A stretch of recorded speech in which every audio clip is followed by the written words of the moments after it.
વિદ્યાર્થી મિત્રો, ફરી એક વખત સરસ્વતી ગ્રુપ ઓફ એજ્યુકેશનની આ ઓનલાઈન સફરમાં આપ સૌનું હાર્દિક સ્વાગત છે. વિદ્યાર્થી મિત્રો, આપણે ગણિત વિષયમાં ધોરણ 6 ત્રીજું ચેપ્ટર એટલે કે પ્લેઇંગ વિથ નંબર્સ, સંખ્યા સાથે રમત, એના વિશે આપણે અભ્યાસ કરી રહ્યા છીએ બાળકો. અને આજે આપણે એનો ત્રીજો ભાગ જોવાનો છે. અને એ ત્રીજા ભાગમાં આપણે બાળકો સ્વાધ્યાય 3.2 થી શરૂઆત કરવાની છે. આગળ આપણે બીજા ભાગમાં યાદ કરો સ્વાધ્યાય 3.1 કમ્પ્લીટ કરી ગયા હતા, બરાબર. હવે આજે આપણે સ્વાધ્યાય 3.2 થી શરૂઆત કરવાની છે.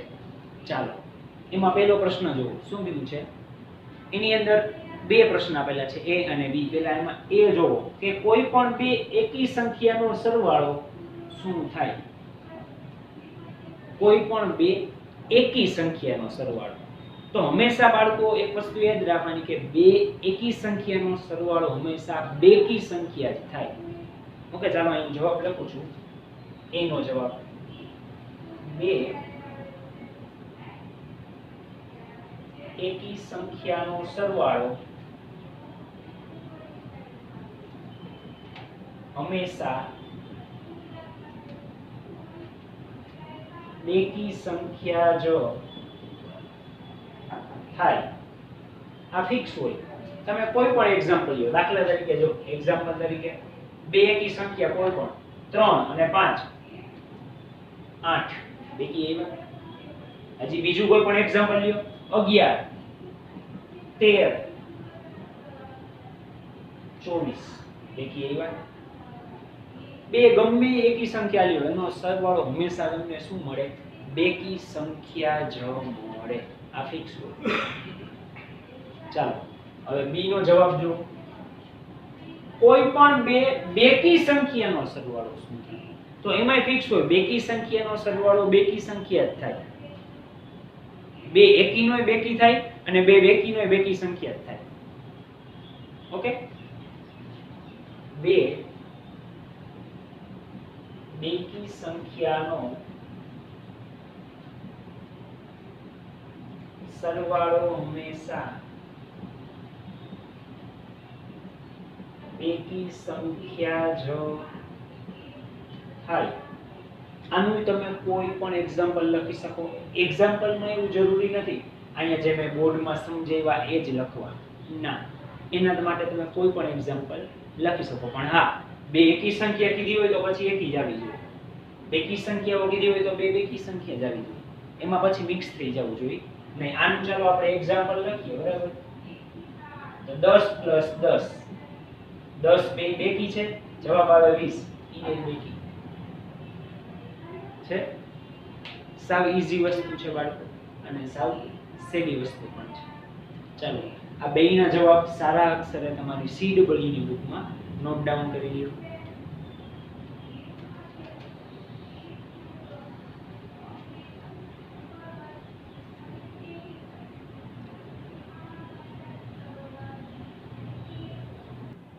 હવે બાળકો આપણે જોવાનું છે બીજો પ્રશ્ન. ઈ આપણે જે પહેલો પ્રશ્ન જોયો એના જેવા જ વિધાનો છે. તમને વિધાન વાંચો ત્યાં જ આઈડિયા આવી જાય કે આ વિધાન શું કહેવા માંગે છે. ચાલો, બીજો પ્રશ્ન શું કીધું છે? નીચે જણાવેલ વાક્યો સાચા છે કે ખોટા તે જણાવો. બરાબર. હવે એમાં પહેલું વાક્ય શું કીધું છે કે 3 એકી સંખ્યાનો સરવાળો બેકી સંખ્યા છે. બરાબર, આવું કીધું છે. તો આ વિધાન કેવું છે? ખોટું છે. કારણ કે 3 એકી સંખ્યાનો સરવાળો પાછો એકી સંખ્યા થાય, બેકી સંખ્યા ન થાય. બે એકી હોય ને તો બેકી થાય. એટલે આ વિધાન કેવું થશે? ખોટું છે. અને ખોટું હોય ને અહીંયા પાછું કારણ લખવું પડે. તો લખીએ, કારણ કે 3 એકી સંખ્યાનો સરવાળો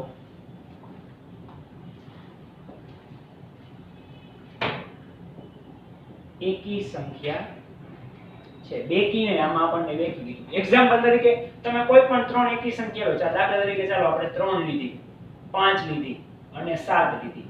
આનો સરવાળો કરો. 7 ને 3 10, 10 ને 5 15. આવી ગઈ એકી સંખ્યા. જવાબમાં આપણે કીધું હતું. પણ આપણને ઈ લોકોએ શું કીધું છે રકમમાં? કે બેકી સંખ્યા છે.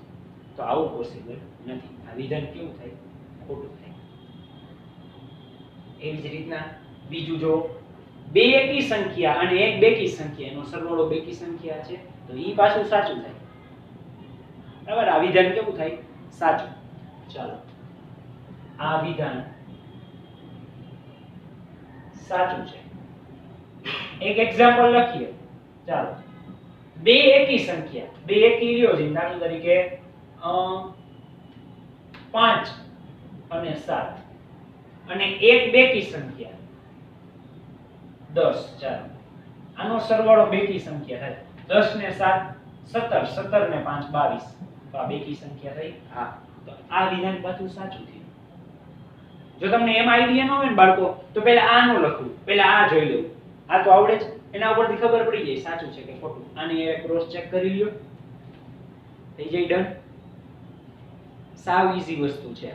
ત્રીજું જો ત્રણ એકી સંખ્યાનો ગુણાકાર એકી સંખ્યા છે, આ વિધાન એ પાછું સાચું છે. ચાલો હમણાં એનું પણ એક એક્ઝામ્પલ લખીશું આપણે. આ વિધાન સાચું છે. એક્ઝામ્પલ ત્રણ એકી સંખ્યાનો ગુણાકાર. ત્રણ એકી સંખ્યા તો દાખલા તરીકે 3 5 અને 3 3 5 15 15 3 45. તો આ એકી સંખ્યા એવી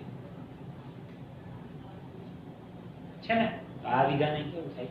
સાચું થાય. બસ આ જ વસ્તુ કરવાની છે.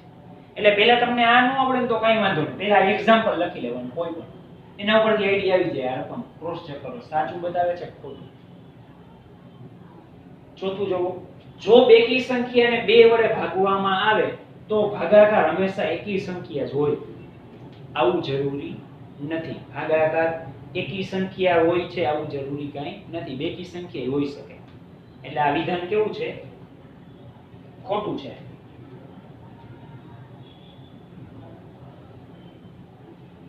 કારણ કે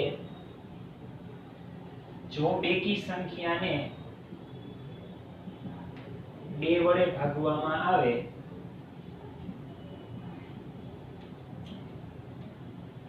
તો ભાગાકાર બેકી સંખ્યા પણ મળે. ખાલી એકી સંખ્યા જ મળે એવું જરૂરી નથી. એક્ઝામ્પલ તરીકે બરાબર, તમે કોઈ પણ હોય, ચાલો 12 ને 2 વડે ભાગો તો 2 6 12. તો 6 તો કેવી એવી? બેકી એવી. ક્યાં એકી એવી? રકમમાં આપણને એકી કીધું છે. એટલે એવું જરૂરી નથી. નો ડાઉટ તમે 30 ને 2 વડે ભાગો તો 15 મળે, 15 એકી થાય. પણ 12 ને 2 વડે ભાગો તો 6 મળે. 6 થોડી એકી થાય, તો બેકી થાય. એટલે આવું વિધાન સાચું નથી. સિમ્પલ. બરોબર? તો આ ચાર મેં તમને સમજાવ્યા. આના ઉપરથી બાકીના તમને આવડે છે. સાવ ઈઝી છે, સાવ સહેલા. ખાલી થોડુંક મગજ હલાવવાનું હોય. ડન? આટલું લખવાનું. જો સાચું હોય તો સાચું, એક એક્ઝામ્પલ આપી દો તમારી રીતના. ખોટું હોય તો કારણ લખવાનું. ખાલી કારણમાં એમાં અહીંયા ફેરફાર થાય, બાકી તો એમને હોય છે ની બદલે નથી આવે. એક્ઝામ્પલ તો આવડે છે. નાની નાની રકમ લઈને એક્ઝામ્પલ લખી નાખો. ડન? ચાલો આ ચારે ચાર બાળકો સારા અક્ષરે તમારી બુકમાં નોટ ડાઉન કરી લ્યો.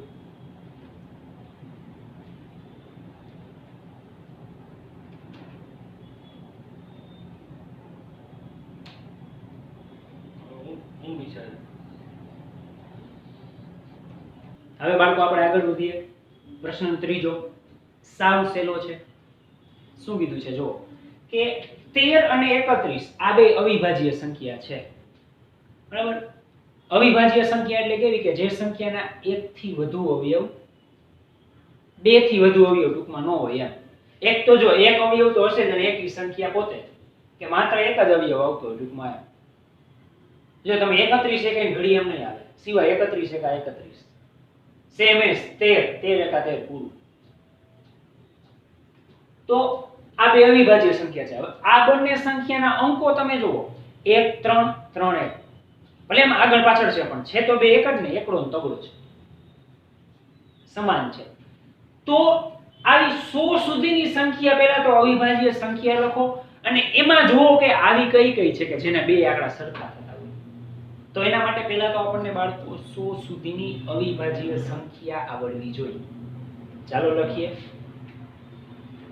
ચાલો 1 થી 100 સુધીની અવિભાજ્ય સંખ્યા નીચે પ્રમાણે છે.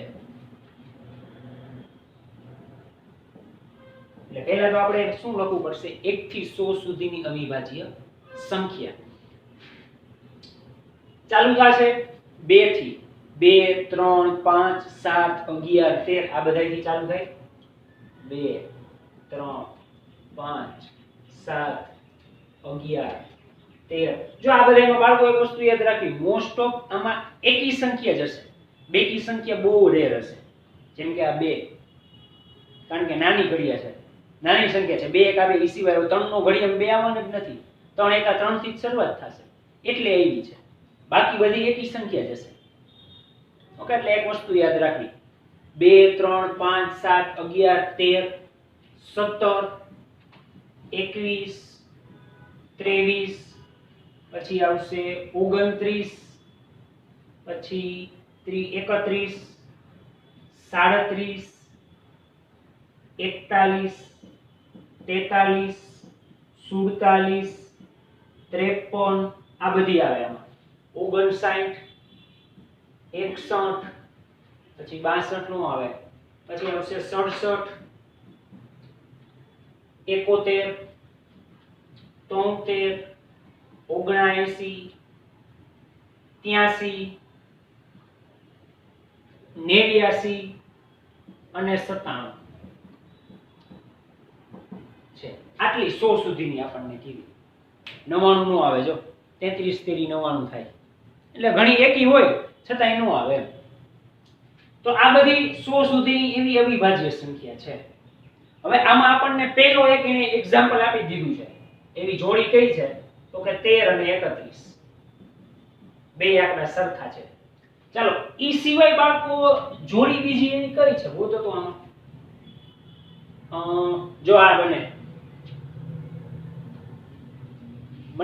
17 અને 71, 1 અને 7. અહીં લખીએ. ચાલો આ સિવાય ત્રીજી એક બને છે, જોવો તો, કે જેના બે આંકડા સરખા થતા હોય એવી. જો આ 37 ને 73, બેયમાં 3 અને 7 જ આવે છે, તો એ એક એવી પેર બને 37 અને 73. ચાલો આ સિવાય બને છે, જો ચોથી એક બનતી હોય તો યસ, જો 7997, બેયમાં શું આવે છે? 9 અને 7 છે. આવું ખાલી આપણે કરવાનું હતું. એના માટે તો કેવડી લાંબી આપણે માથાકૂટ કરવી પડે. ઓકે, તો આ 4 જોડી બને. હવે એનાથી બીજી કઈ વિશેષ બનતી હોય એવું લાગતું નથી કે જેમાં બે આંકડા આવતા હોય. 4 જ છે. તો અહીંયા પ્રશ્ન પૂરો. Very easy. ચાલો ચોથો જો, 20 થી નાની અવિભાજ્ય અને વિભાજ્ય સંખ્યા અલગથી લખો. આવું આપણને કીધું. 20 થી નાની અવિભાજ્ય. તો પહેલા તો અવિભાજ્ય સંખ્યાની આપણને વ્યાખ્યા આવડવી જોઈએ. આપણે જે પહેલો લેક્ચર હતો એમાં પણ મેં તમને કીધેલું છે અવિભાજ્ય સંખ્યાની વ્યાખ્યા. જે પીપીટી લેક્ચર હતો એમાં યાદ કરો. અવિભાજ્ય સંખ્યા કે જે સંખ્યાને માત્ર એક જ અવયવ હોય. જે સંખ્યાને માત્ર એક જ અવયવ હોય તેને અવિભાજ્ય સંખ્યા કહે છે. એક્ઝામ્પલ તરીકે 2 3 5. જો આ બધી અવિભાજ્ય છે, આમાંથી લખ નાખો તો હાલે, પણ 20 થી નાની 2 3 5 7 11 13 17 પૂરું. આ તો યાદ રાખવી જ, કારણ કે 20 સુધીની આપણે આવશે. આ તો 100 સુધીની આવો એક દાખલો હતો એટલે એ બધા દાખલામાં 100 સુધીની નહીં આવે. મોસ્ટ ઓફ ક્યાં સુધી હશે? 20 સુધી. તો એમાં આ બધી સંખ્યા યાદ રાખવી. ચાલો હવે વિભાજ્ય સંખ્યા કીધું, તો હવે વિભાજ્ય સંખ્યા અલગથી લખવી પડશે. તો વિભાજ્ય માટે પહેલા એની આપણે શું લખવી પડશે બાળકો? એની વ્યાખ્યા. એની વ્યાખ્યા શું થશે? કે જે સંખ્યાને 2 થી વધારે અવયવો હોય. જે સંખ્યાને બે કે બે થી વધારે અવયવ હોય તેને વિભાજ્ય સંખ્યા કહે છે. એક્ઝામ્પલ તરીકે 4, જો 4 એકા 4, 2 2 4, 1 4 4, પછી 8, 4 દુ 8, 2 4 8, 8 એકા 8, પછી આવશે 9, 3 તેરી 9, 9 એકા 9, 2 થઈ ગયા ને. પછી આવશે 10, 12, 14, 16, 15 એ આવે, 5 તેરી 15, 18. આ બધી કેવી સંખ્યા થશે? વિભાજ્ય સંખ્યા. હવે આમાં જો 20 નો લખી શકું કા તો કે રકમમાં 20 થી નાની કીધી છે, નકર 20 આમાં આવે. 10 દુ 20, 5 ચોકુ 20, 20 એકા 20, 4 પંચા 20. પણ 20 થી નાની કીધી છે, તેમાં 20 લેવાના હોય નહીં. 20 અને 20 થી નાની કીધી હોત તો 20 લેવા પડે, પણ 20 થી નાની અને શબ્દ નથી, એટલે ખાસ જોવાનું. ડન. બાજ વસ્તુ કરવાની છે. બે પ્રશ્ન પૂરા. ચાલો આ બે પણ સારા અક્ષરે તમારી બુકમાં નોટ ડાઉન કરી લો બાળકો.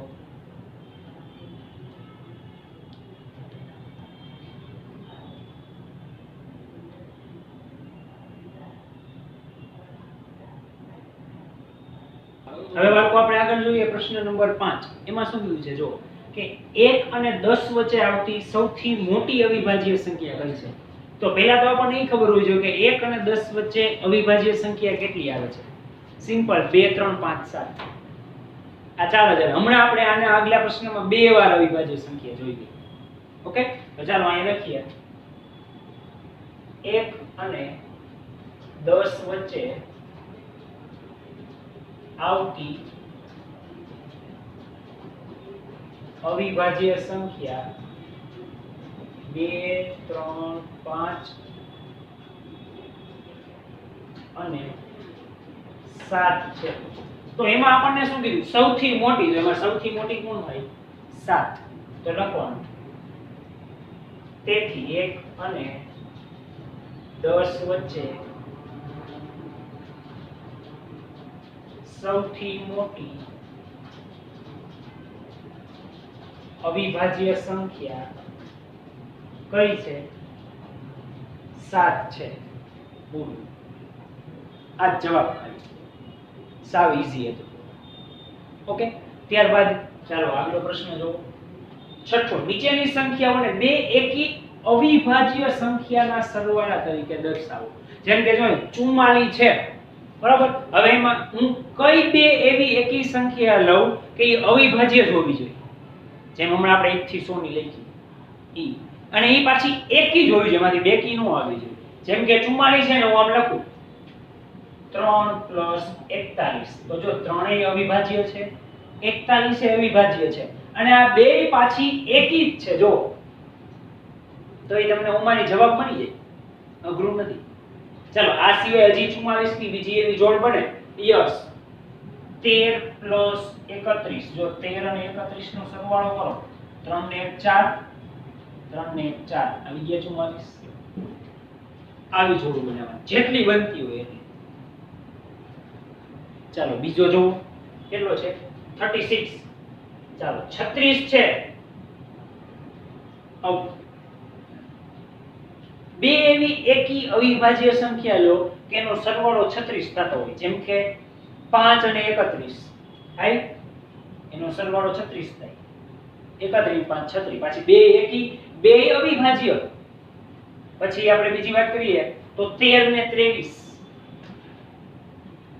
13 ને 23 નો સરવાળો કરો, 3 ને 3 6, 2 ને 1 3, 29 7. આઈ થાય 7 ને 29, 29 7 36. એટલે ટૂંકમાં આગળ જે આપણે ઓલી 1 થી 100 લખીને એમાંથી તમને આનો જવાબ મળી જ જાય. તો આ બે આવડે હવે તમને 24 ને 18. ઈ આ બે કરતા નાની સંખ્યા છે, ઝડપથી જવાબ મળી જશે. ઓકે, ચાલો તો આ બે જાતે લખી લેજો બાળકો, અને આ બેના જવાબ વ્યવસ્થિત સારા અક્ષરે તમારી CW માં નોટ ડાઉન કરી લ્યો.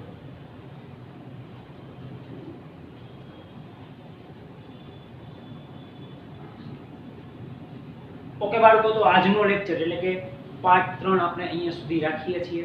ફરી પાછા પાર્ટ 4 થી આપણે 7મા પ્રશ્નથી મળીશું.